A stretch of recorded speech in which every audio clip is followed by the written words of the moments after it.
well, because you all have experience at dealing with managing underperformance in your journey so far. So, who are we? We're Hello Performance. I'm Marita Price, one of the directors. We do leadership coaching and we also help with workplace culture. Joe comes from one of our clients. We did a development academy in Joe's company, and so he has experience of us previously. Here are just two of our clients. Emily is from Coca-Cola. She went into a new leadership position and we coached her through, and she really gained a lot of confidence, was able to manage her team in a better way and got lots of better results. And one of them was underperforming. So there was a big focus on that during her coaching. And she had to set up a remote team in Poland. So that was a really great challenge over a year period, setting up a brand new team in Poland, managing remotely. And leadership coaching helped her through that as well. Hi, Rebecca, great to see you. So that's who we are. This is what we do. But more importantly, let's get on to managing underperformance. So if you want to take your phones, you can also do this quiz. It's just 12 questions. It's really fast. You'll have the report in your email to be looking at after. So what are we going to cover today? We're going to cover about why does underperformance happen? It's a big challenge. If you are a manager, put in the chat if you're a manager today or you're HR and you're considering your managers in your company. So let's get you involved. What is the impact of an underperforming employee? What have you seen is the impact of an underperforming employee? So come off mute, jump in, or write in the chat. What is the impact that you have seen of an underperforming employee? I think it can annoy other employees and frustrate them. Frustrate and annoy other employees, Joe. Exactly. It can be really that impact too. And where does that frustration and annoyance, what is that frustration and annoyance, Joe? I think they usually feel like they're carrying other people, or they're having to take up the slack. Absolutely. So it's not just that employee is impacted, it's all the other employees going, we're picking up the slack for this person. They're getting away with it and we're doing nothing. Why aren't they doing it? But I have to do double the work to make sure we hit the targets for the week. Absolutely. So that impact on other employees, that demotivation, that annoyance, frustration, and you may end up again, then the impact of that is losing what we don't want, that turnover, and losing great employees because they're peeved off with this underperforming. Frustration elsewhere is the lowest bar of your corporate culture. Absolutely, Graham. Our culture is set by that lowest accepted, tolerated behaviors is where our culture bar is set. I suppose it can create an awkward environment, especially if some managers aren't comfortable with dealing with that. Absolutely. Makes that manager really uncomfortable. And it makes that a negative spiral that you have to deal with, that negative energy that you're like, oh, I have to deal with this again, and having those difficult conversations. It can also take a lot of time. One of my clients had the goal that with the underperforming employee, she wanted to reduce that by 50% because it was taking up about 60 to 70% of her time during the week, just dealing with that employee. So the time it takes as well. Yeah, deadlines are affected. You want absolutely efficiency and productivity. Absolutely. It impacts massively those big things that are we hitting our targets or are we not? So we know that it has a large impact. We went out to our network and said, in your opinion, what's the most common reason that employees underperform? And as you can see, unclear expectations was a clear winner. Low motivation is a big one, and lack of skills is there as well. We're going to tackle the low motivation and the unclear expectations today because those two were the quite big ones, and they are a massive driver of underperformance. So you're preventing this underperformance or helping you deal with the underperformance when it actually happens as well. If there's any other reasons that you have come across, jump them in the chat. Underperformance step by step. Okay, so we know it's not good and it has a big impact on the manager and the team and the results. We know that there can be many reasons, two of which are unclear expectations and lack of motivation. What do you actually do then when you have an underperforming employee or an underperforming team member? What do you actually do? So here's our step-by-step process that we recommend. So first of all, it's about acknowledge the problem. And this can be some managers, because they have that fear of conflict, they avoid the conflict and they go, oh, it's going to upset the Mark. He's a nice person. She's a nice lady. I don't want to make them feel bad. But acknowledging the problem is the first step that we need to do, and commit to tackling it sooner rather than later. That's a big one, the sooner rather than later. Gathering insights. So do your homework, get prepared. What's the environment they're working in? What are colleagues saying? What's the manager is input? What's their role? And what was their onboarding like? And I say about going into this gathering insight with curiosity rather than blame. So was their onboarding efficient? Have they been treated well since they came in? Is the environment creating this underperformance or not? What could be driving this underperformance? Because a lot of the time there is reason behind it.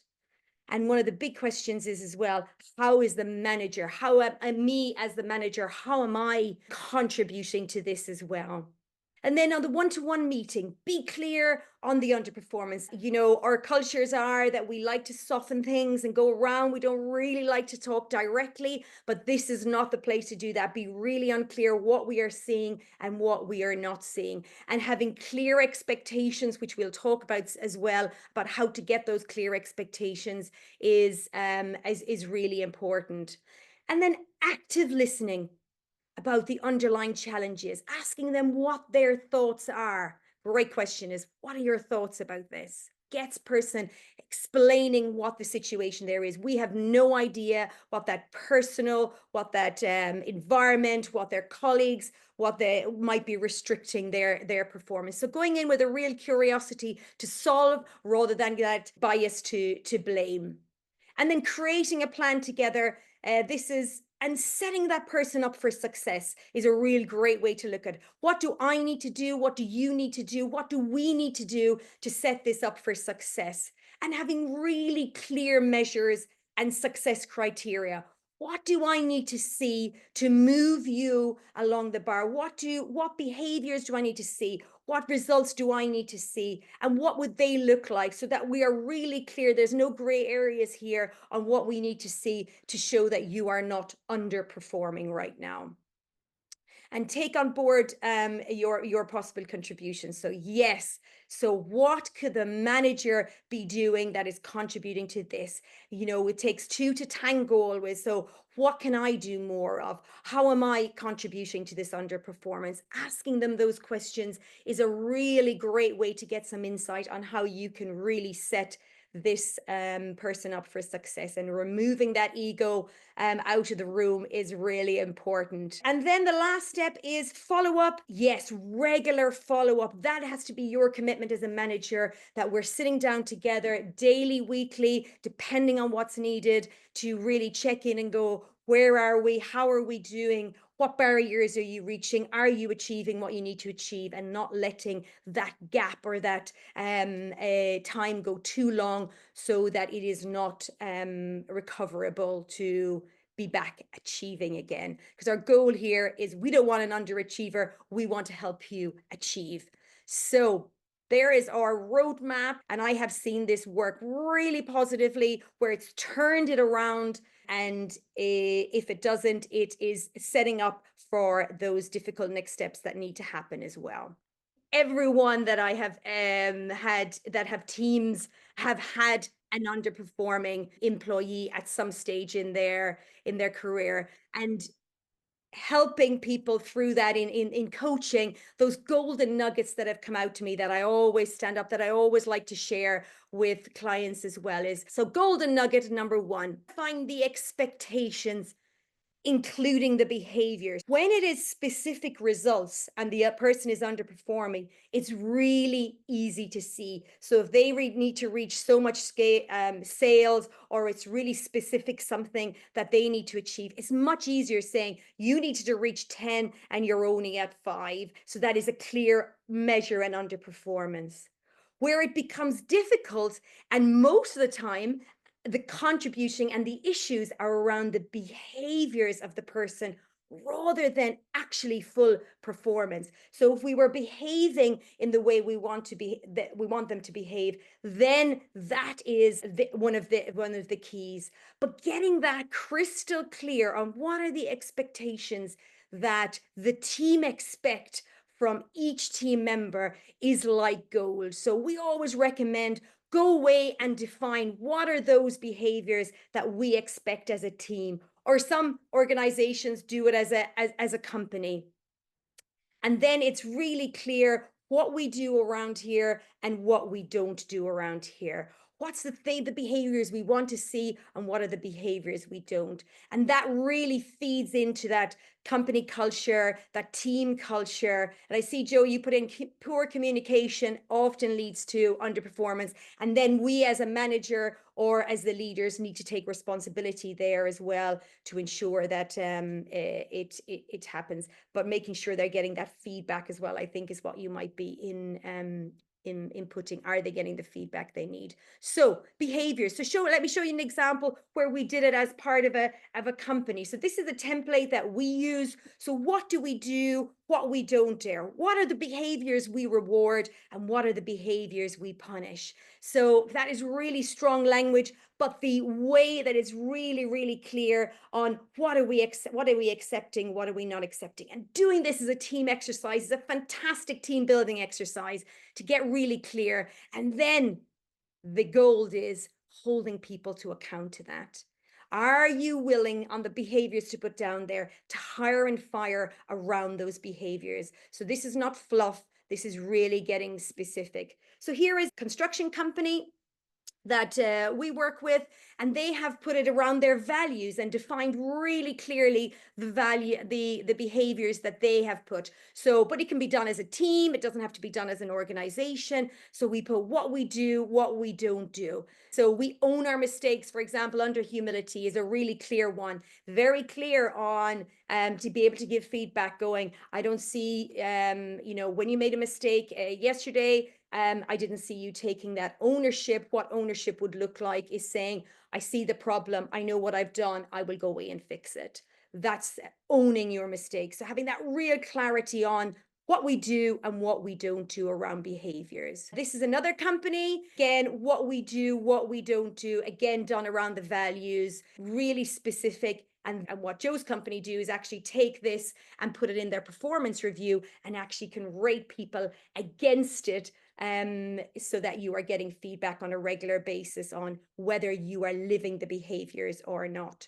So for example, I have a can-do attitude. I proactively seek opportunities to make things better. You can give someone feedback on that. You can measure that. It's really, really, really clear. It's an example.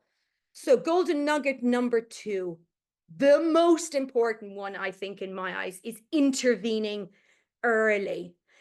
Managers and humans, we tend to avoid conflict. The majority of managers have a natural avoidance of difficult conversations and conflict. So that intervening early is really critical. And I like to show our clients this graph to say, the longer we leave it, the bigger the issue. And in fact, we have a duty and a moral duty to staff and to our teams to give them that intervention early so that the gap that they have to complete, because unless we tell them and give them feedback, how are they going to know that they're underperforming? They'll probably think they're doing really great. So the sooner we intervene, the better. So intervening early, make sure the gap is like this and not further down the line like this. If you do performance reviews quarterly, for example, then that is a very long time to wait if you are noticing some underperformance. So jumping in there early, giving that feedback, it can be done informally, formally, however, but making sure that getting that regular intervention. But I have seen where there is no intervention and then the person is pulled into a room and it is a shock for the employee when they hear they're underperforming. For me, that is a failure of the manager and the team to give that person feedback. That is a failure on their part, and it is a real shame to let somebody go that far. And we have that duty and our role as a manager. So intervening early, the gap is like this. Intervening late, the gap is big. So that is the key one takeaway. It's much easier to deal with a small issue than it is to deal with a big issue. Golden nugget number 3. So if we remember what the two big drivers in the survey was that unclear expectations. The other one was lack of motivation. Get to know your team members and find out what actually motivates them. And again, this is our duty as a manager or as a leader, finding out what motivates our team. And there are different things that can motivate someone, but you can really raise the bar by personalizing that reward recognition and giving them a bonus in some way. It may not be financial, it could be other ways. Giving them more responsibility, is that what motivates them? Giving them more status, is that what motivates them? Is giving them financial, is that what motivates them?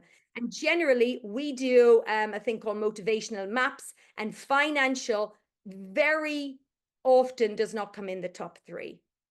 So really working out, because then you can feed into their real motivators and help them become motivated so that they have a more of an opportunity to perform. So getting to know your team members, finding out what motivates them. So how do you find out what motivates them? So asking some really insightful coaching style questions devise their motivators. So what part of the work do you enjoy the most? When do you feel most proud of your work? When are you happiest in your work? Which part of your work motivates you the most? Which part of it do you dread? Asking these really insightful questions helps you work out what motivates them. Asking them really insightful coaching style questions helps you find out what motivates them. Or if you feel, oh my God, I just cannot work this out, there is such a thing as a motivational map that you can do. It's a really 10-minute psychometric, and then it gives you your motivators. Really powerful to work out. If I know what motivates you, I can reward you and recognize you around the things that really drive you motivationally wise. So golden nugget number 3, set up managers for success through onboarding, through the training, through coaching. Ensure they get the training and coaching they need. Again, it's our responsibility to set them up for success. Why are we setting them up for failure by, as them accidentally falling into the role, we forcing them into this role or giving them this role without giving them the pillars and the foundation that they need.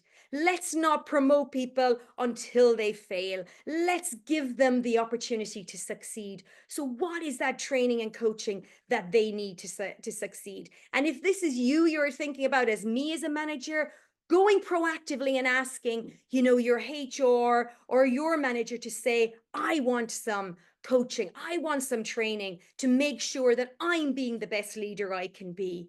Do not hesitate and keep asking for it, because the more we do that, the more self-aware we are, the more knowledge we have, the more golden nuggets and tools we'll have in our back pocket. And tell them, you're setting me up for success by doing this. Do you want to set me up for success? So that's golden nugget number 3. So here's a case study we did in a manufacturing company. They had 540 employees. 60% were hourly workers and 70% were salaried. And it was a culture audit that we did with them. But one of our questions was, when it's clear that someone is not performing in their role, we do something about it. And they had to rate this, whether they agree with it, right down to totally disagree with it. And in this, the results were 38% agreed, and approximately 30%, a third of the company, felt that when someone wasn't performing, we didn't do anything about it in this organization. So a third of the organization felt we didn't do anything about it. So impacting motivation, impacting engagement, which we could see on the engagement and motivational score. So we made a plan what to do with the managers. We gave them individual group coaching to all the managers to give them the skills to be able to tackle underperformance, but also more importantly, what I see, the confidence to do it. Because the skills is one thing, you kind of know what you should be doing, but the confidence to do it is another. So we were saying that was our goal, that they had the confidence and the skills to be able to tackle underperformance. And then we did the survey again after this, and we saw that it was reduced, that we had now 60% of the company were agreeing, and we had it down to 18% were disagreeing. And they are continuing with that work to really reduce that, because they said, if we're not getting this right, oh my gosh, how can we get anything else right? So it was something that really stood out to the leaders, and they said, you know what, there's a lot we can do around the culture, but this is something we want to tackle. And we saw the engagement score go up. We saw the motivational scores go up, all because we gave the managers the confidence and the skills to be able to tackle underperformance. So if you're a leader, do you have those skills and do you have the confidence? So it's two things. So top tips, be clear on the expectations, really define those behaviors that you expect to see in your team. Get to know your team member. Ooh, fancy Zoom giving me thumbs up there. Get to know your team members, find out what motivates them, and then set up the managers for success. Or if it's you, set up yourself for success. Make sure, push for that to get the training and coaching that you need. Okay, so on to you guys now. We have one of the things that I always remind clients is what holds you back as the leader holds the team back as well. So we're going to do a little bit of silent coaching now to help you identify, is there something that you can take away? So what I'm going to say is grab a pen and paper. This is going to take about 5 minutes. We're going to do some silent coaching. I want you to put away all distractions, turn that phone over for 5 minutes. This is coaching just for you guys right now. I will ask the question and then leave some silent space for you to consider your answer. What is the real challenge you are facing right now that you haven't yet addressed? Okay, question number 2. What assumptions are you making about the situation that might be limiting your options? What would happen if you did nothing about this issue? What do you want to happen? What do you really, really want to happen? So what's stopping you from going after it? How might you be contributing to the problem? What could you do differently to shift the situation?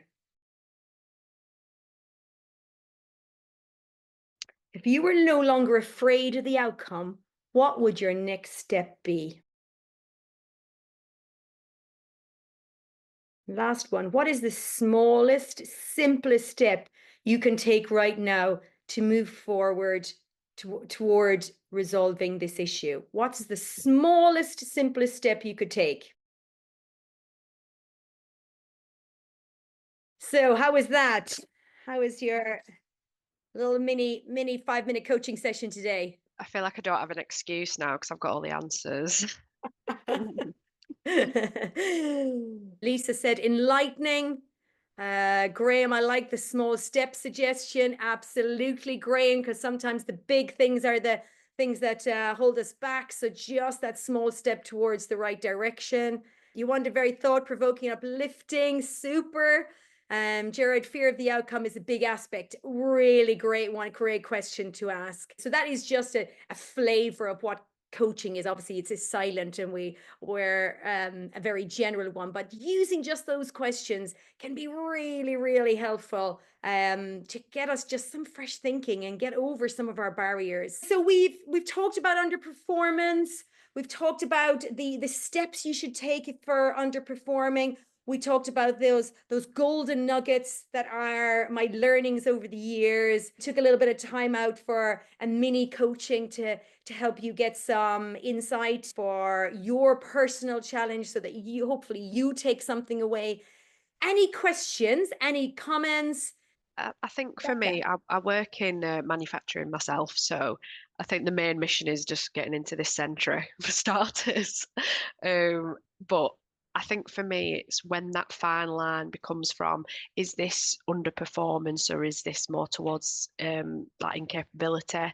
And I think that's what's so difficult with manufacturing because some of the jobs that we do have, it's quite difficult labour, and there's only so many ways you can show, a physical KPI, kind of, if that makes sense. Yeah. So Yeah. So managing that, when does it step over to being incapable? Even still, that intervening early is really important to show that there is concern and having that open dialogue with them as well about, what are they thinking? Are they capable? And why are you thinking that they may not be capable? And keeping that dialogue open so that we're not coming in too late in there, because it should be raised already. I say nothing should ever be a surprise to everyone. And if it is, we have failed the person. So that then when the discussion rises and there is real concern, that it is not a shock and it allows the person, because they may also say they're also not physically capable. But it is a hard one to work out, and that's physical KPIs, as you say, to try and identify when it is and when it is, especially when it's hard manual labor. Setting the norm is helpful, but that also needs to be managed well. especially when we're trying to change the norm as well. Exactly, and raise the bar probably. Graham, what are your thoughts on to retrain or replace? I'm very focused on the former, assuming the individual wants to learn, and I suspect there needs to be a line. Absolutely. Again, working out the capabilities. Is this right for the person? And the most important being, as you put in there, Graham, does the person want to learn? It is very inspiring for an organization to see people moving into new areas and new arenas so that they are learning, because it is highly motivating. I would be always prioritizing retrain until it is identified that it's not possible. Lisa, we have a very few long service who were once motivated, now their behavior is awful, just so hard to get through to them, not acceptable, but they feel I'm doing the work, so what's the problem? So this goes back to any culture conversation. Bar for your culture is set by the lowest accepted behavior. So really, Lisa, sitting down with leadership going, what is the team, a cross section of the organization, and defining what are the behaviors that we say, what is acceptable and what's not. And when we sign this off, and the real test is, are we willing to hire and fire based on this? Because otherwise it's just nice words on a wall. I think, Marita, in a few jobs I've been in, I've seen older people with the mentality that they don't want to learn anything new. They don't want their job role to change, but they do their core function very well. And I think that can be a difficult one to manage. And this is what we see often in that can be a real impact on the culture, where, again, setting those behaviors, Joe, and again, are we willing to fire? Because a lot of the time, for example, we go into organizations and they'll say, for a really easy example is, but he's the best sales guy we have.